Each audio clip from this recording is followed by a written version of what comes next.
بسم الله الرحمن الرحيم الحمد لله رب العالمين والصلاة والسلام على نبينا محمد وأهل بيته الطيبين الطاهرين اللهم صل على محمد وآل محمد وعجل فرجهم. We left off talking about Nabi Isa alayhi salam when Allah was giving him advice. Some narrations. It says Allah also told him, Ya Isa, I entrusted you with the destitute, and you have shown them mercy. You love them, and they love you. They are pleased with you as their leader and guide, and you are pleased with them as your companions and followers. These characteristics, being pleased with the divinely appointed leader and for him to be pleased with you, are two characteristics such that whoever meets me on the day of judgment with them has thereby met me with the most pure and the most beloved of deeds. So we see here that the prophets went not only to people with money or status or these things. The prophets went to people who were destitute. They didn't have anything. They were poor, and some people they say, "Oh, I only want to, reach out to those who have money," but this message is for all of mankind. Message of Islam is for all of mankind, not just for people who are affluent or wealthy, but also for those who are struggling and who are poor. And this is one of the reasons that Quraysh did not like the message of Islam, because they said, you're saying that I will be equal with my slave. And they had problem with that. They did not want to be seen as equals with their servants and their slaves. When the Prophet came to teach that everyone is the same, no matter if it is the head of a tribe or it is Bilal al-Habashi, they are the same.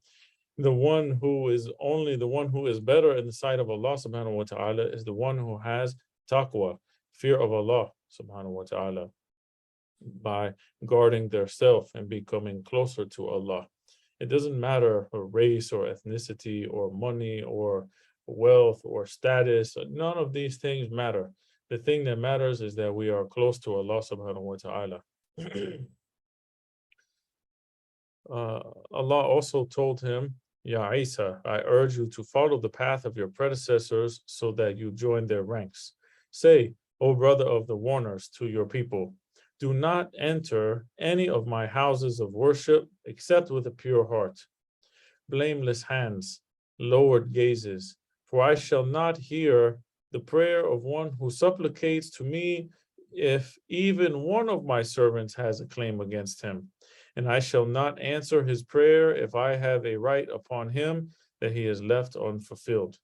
So this highlights the importance of the rights of people that we owe each other, haqqan nas.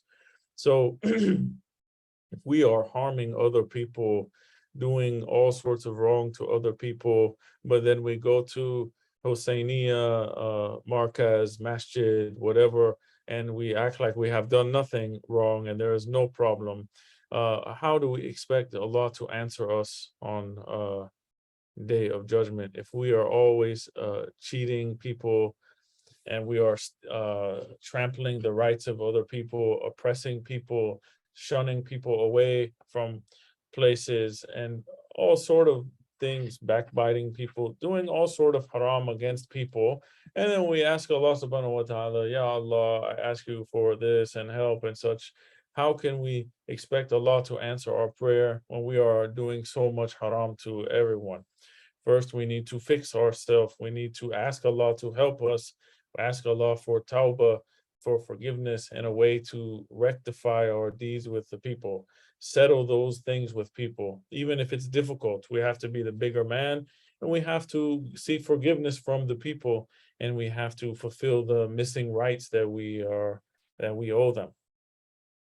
So we have to really pay attention how we deal with people and make sure that we don't oppress anyone or trample on their rights or do anything to anyone. We have to be very careful with this. Allah also told Isa, Ya Isa, let your tongue be the same in private and in public. and the same with your heart. It is not proper to have two tongues in a single mouth, nor two swords in a single scabbard, nor two hearts in a single breast, and likewise two minds. So we have to be the same in public as we are in private, same in private as we are in public. We cannot be living dual lives in two types of people. We cannot, for example, show off that we are one way outside and then inside.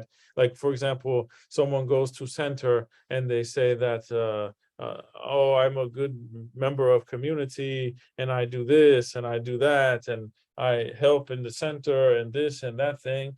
But then they go home and they are a tyrant in their house. They are beating their wife, talking bad to verbally abusing their family members, doing horrible things in the house, and then come outside like they are the righteous of the most righteous people of the whole community, or they are some sort of good person.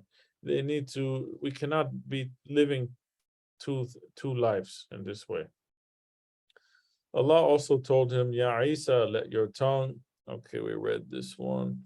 When I give you a blessing, receive it with humility, and I shall perfect it for you. Once Isa alayhi salam passed by a grave, and he witnessed angels punishing the person in that grave. When he passed by the same grave again, he witnessed angels of rahmah, mercy, and streams of light around that grave. He was surprised. How come? So he asked Allah subhanahu wa ta'ala, what is going on with this? So he said, Ya Isa, this person was a sinner. He left his wife pregnant. She had a child and raised this child until he grew up. She turned him over into the charge of the scholars to be educated. His teacher instructed him to say, Bismillah, Bismillah Rahman Rahim. Because of this, I felt ashamed that I was punishing this man with fire in the bowels of the earth, while his child was remembering my name on the surface of the earth. So here the author says, of course, Allah does not feel ashamed or embarrassed the way that we do. He does nothing to be embarrassed. He is perfect and unchanging, but he often uses these type of examples to help us understand better. So he says, how can I punish him in the grave while his child is remembering my name on the surface of the earth? And this is one of the things that will benefit a person after his death, is a noble son who prays for him and does good actions. It will help the father in his grave. Imam Sadiq alayhi salam said to one of his companions, O son of Jundab, once Isa ibn Maryam alayhi salam asked his companions, suppose you pass by one of your friends and find that his clothing was raised up, and a part of his privates were revealed. Will you screen him, or will you reveal his privates to completely?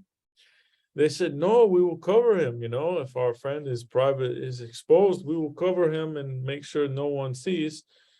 He said, no, actually, you will reveal it completely. And then they realized that he had provided them a proverb. They said, Ya Ruh Allah, how come? How is that we would do that? He said, as you notice your friend's flaws, you don't cover them up. I tell you truthfully that you will not get what you want unless you leave your desires. Likewise, you will not attain your hopes unless you become steadfast against matters that you hate. Beware of looking at non-mahram, even for one time, those who are not related to us of the opposite gender, because it sets sexual appetite in the heart. This will sufficiently be sedition. Blessed are those whose sight is in their hearts, not in their eyes. Do not go after people's defects as if you are their Lord. You should inspect your defects like the servants. People are either sick or healthy. Be kind to the sick and thank Allah subhanahu wa ta'ala for the good health. So we see many blessings in this riwayah, to many lessons in this, that a lot of times we would show the flaws of others, but we don't look at our own flaws. And the Prophet Isa alayhi salam gave good analogy that if privates were exposed, would you cover them? We would obviously hand them some shirt or cover them so no one can see, but we don't think this way with the flaws. We expose the flaws, and he says the same like this, like you are exposing his private matters and his to other people. So Isa alayhi salam fulfilled Allah's commandment, and he prophesied the coming of the unlettered prophet. He said, Ya Bani Israel, I am Allah's messenger to you who confirms the Torah, which came before me, and brings the good news of a messenger who will come after me, whose name is Ahmad. Other name for Prophet Muhammad sallallahu alaihi wasallam. This is in Surah 61, ayat 6. In reality, he was only restating what Allah had revealed to him in the Injil. There he told him of a prophet to come who would amr bil ma'ruf wa nahi anil munkar, enjoin what is good and forbid what is wrong, who would make all good things lawful for them and make all filthy things unlawful for them, who would relieve them of their burdens and the chains that bound them. And he promised them that those who believed in him, honored him, helped him, believed in the light that was revealed with him, would be successful in Akhirah. Allah also portrayed that prophet and his truest companions, saying that they would be like a plant that first sprouts and then grows thick and strong until it can finally stand on its own, such that it pleases the farmer who planted it. And he described that prophet's successor being the bald one from Quraysh, which we know that we have narrations that Imam Ali alayhi salam was known as Asla Quraysh, because he had receding hairline. So this was how he was described to be recognized. It says, along with his physical and personality traits. So Imam Ali alayhi salam described his physical appearance and also his mannerisms, his akhlaq and things. And he prophesied that he would one day pass through Baratha, the childhood home of Isa alayhi salam, and that he would excavate the stream from which they used to draw the water and the flat rock upon which Maryam alayhi salam used to keep Isa and say her prayers. We have hadith from Imam Bakr alayhi salam that when Amir al-Mu'mineen was returning from the battle of with the Khawarij, he came upon a monk in a monastery. He said, "O monk, may I come down?" The monk said to him, "Do not come down here with your troops." He said, "How come?" He said, "Because no one should come down here except a prophet or a successor of a prophet, along with his troops who fight in the way of Allah. We have read this in our books." He continued, "I have found your characteristics in the gospel, and that you will come down in the land of Baratha, the house of Maryam, the place of Isa." Imam Ali alayhi salam said, "Stop, don't say anything to us." Then he went to a spot and he said, "Stamp your foot here." He himself did this. A spring gushed out from this place, and he said, "This is the fountain of Maryam, where she was led. Dig here 17 cubits." A white rock was discovered. He said, "Maryam put Isa down from her shoulder onto this rock, and there she prayed." Then Amir al-Mu'mineen alayhi salam placed the rock somewhere and prayed beside it. He stayed there for 4 days, and he said his prayers there, tamam, or complete form, kamil. The tents of the troops were placed around it within earshot. Then he said, "The land of Baratha is here, the house of Maryam. This is a holy place, which the prophets prayed in this place." So a very interesting story about Imam Ali alayhi salam with the relation to finding the house of Maryam and showing them and praying in this place, and all of the prophets also prayed in this place. One passage from Injil, it says, Ya Isa, strive for my sake and never flag or slow down in your strive. Listen and obey. O son of the immaculately pure woman, the Virgin Mary, I created you without a father as a sign to all the people. So worship me alone, trust in me alone, hold fast to the book, and explain it to the people in their language. Convey to all that I am the eternal God who will never perish. Confirm for them the coming of my unlettered prophet who will ride a camel and wear a woolen mantle, a turban, and sandals. When he will speak to a person, he will turn to him fully. When he will walk with the weighty dignity of a rock. He shall marry many women, but have few progeny.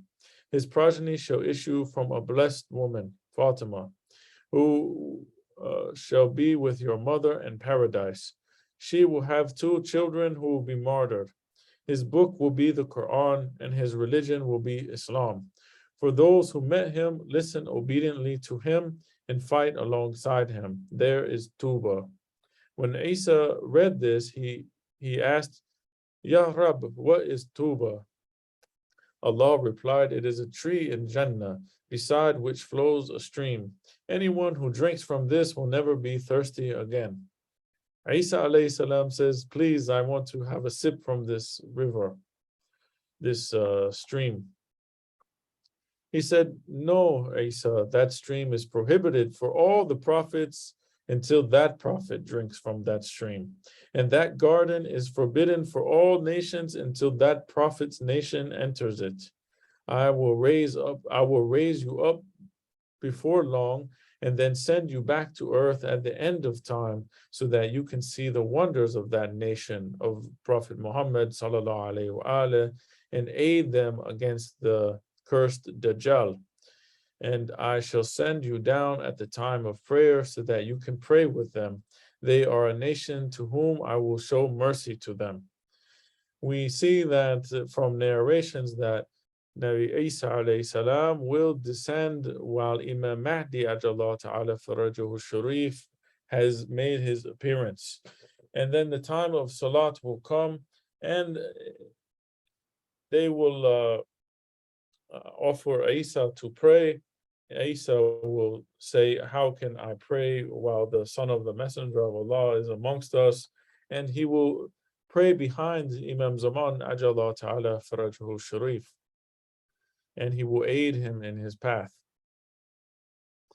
It says, as with all his predecessors, Isa faced staunch opposition from among the Bani Israel to whom he was sent.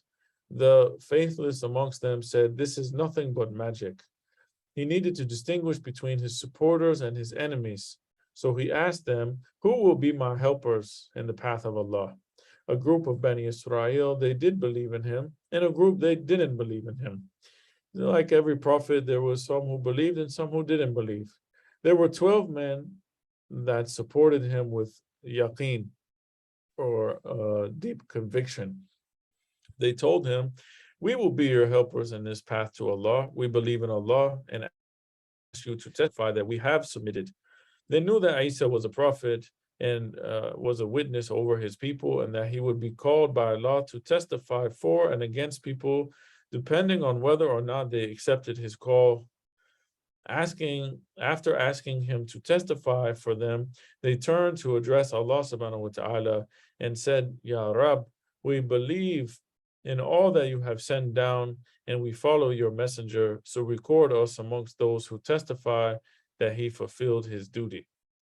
It was as though they sought to repay the favor to Isa alayhi salam, for even the prophets are not exempt from interrogation on the day of judgment. They volunteered themselves as witnesses to testify that Isa alayhi salam had done everything human possibly to convey the message and to guide those people.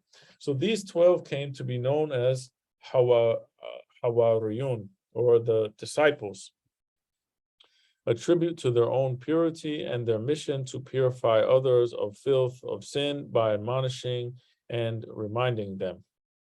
We have narration from Imam Rida alayhi salam. He was asked, why were the disciples called Hawariyun? He said, according to the people, they were called this because they were bleachers who used to clean clothes from filth by washing them. And this is derived from Hawari, bleached bread. But according to us, they are called Hawariyin or Hawariyun because they were pure in themselves and they purified others from the filth of sin by giving sermons and remembrance of Allah subhanahu wa ta'ala.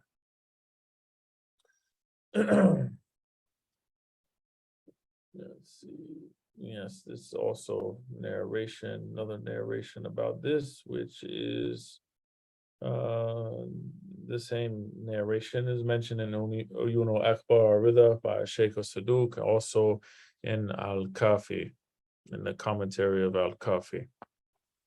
So Isa alayhi salam put forth a great effort to train and to teach these new disciples so that they could continue after him teaching this mission.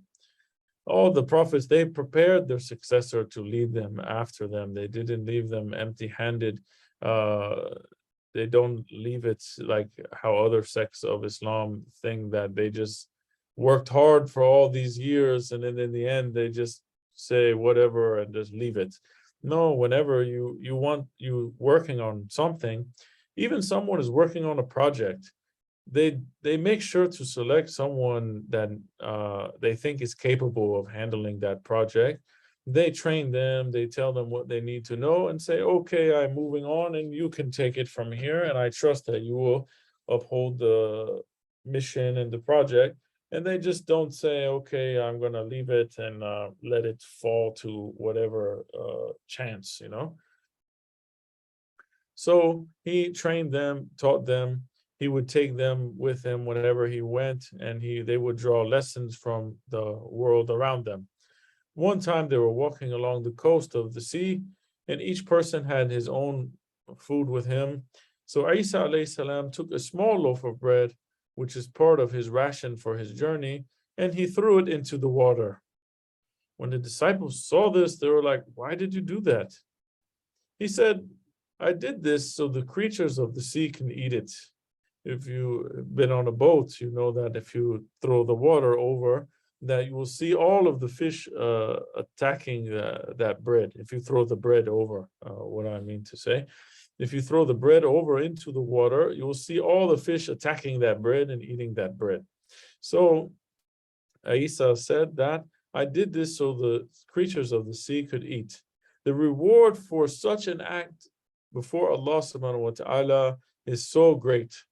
So he hoped to teach them lessons of self-sacrifice and act of kindness to all of Allah's creatures.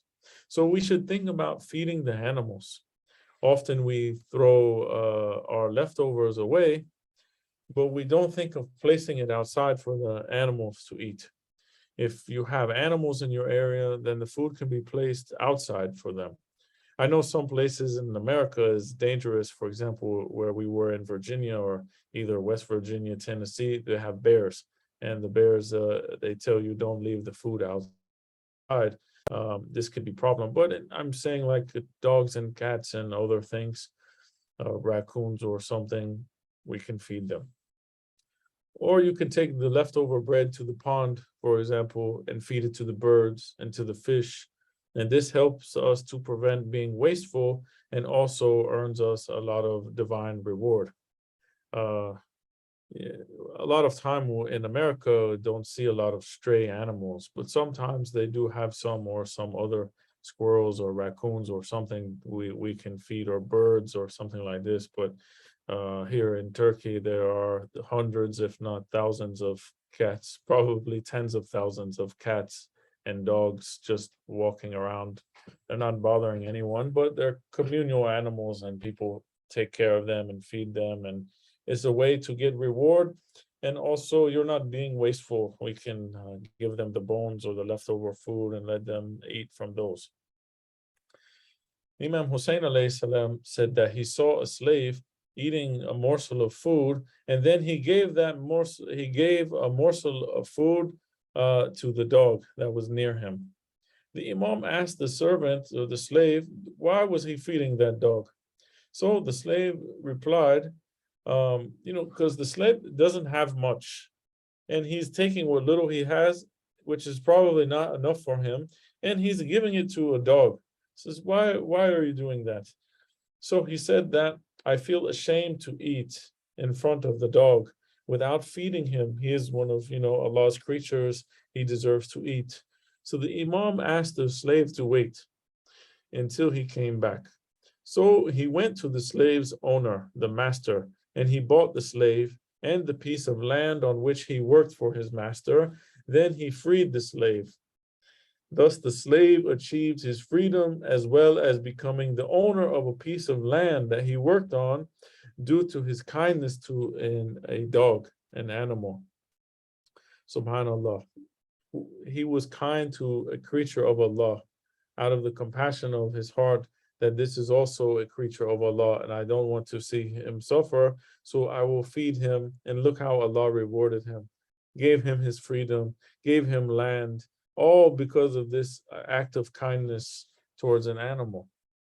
So Isa alayhi salam was teaching his disciples these type of lessons, that we should care for animals. On another occasion, he gathered his disciples together and told them, "Oh, disciples, I have a favor to ask you. Please do it for me." They said, "Consider it done, Ya Ruh Allah, I will do it." At this, he stood and washed their feet. They told him it was more fitting that we would do this for you. At this, he said, "The person most fit to serve is a scholar. I have only humbled myself like this so that you will humble yourself after me before people, just as I have humbled myself before you." A scholar must not think of himself as the king over other people, that he must be served and he must be catered to. Rather, the scholar is khadim, the servant of others. He is the servant in the path of Allah subhanahu wa ta'ala, the path of Rasulullah, and the path of Ahlul Bayt alayhi salam. Oftentimes we see the scholar, after the majlis, he sits somewhere and waits for someone to bring him food. Yet, why doesn't he go and stand in the line with the others? We're all the same. We're all standing in line. We can wait together for the food.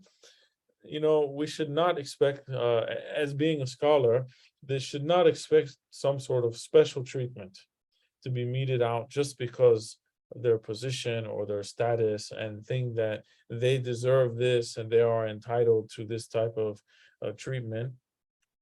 I remember I used to see my teacher in the center. He would go and he would stand in the line with everyone else is in line to go eat. And it's his center. He could just walk there and just take the plate first in front of everyone. He doesn't want to cut the line in front of other people.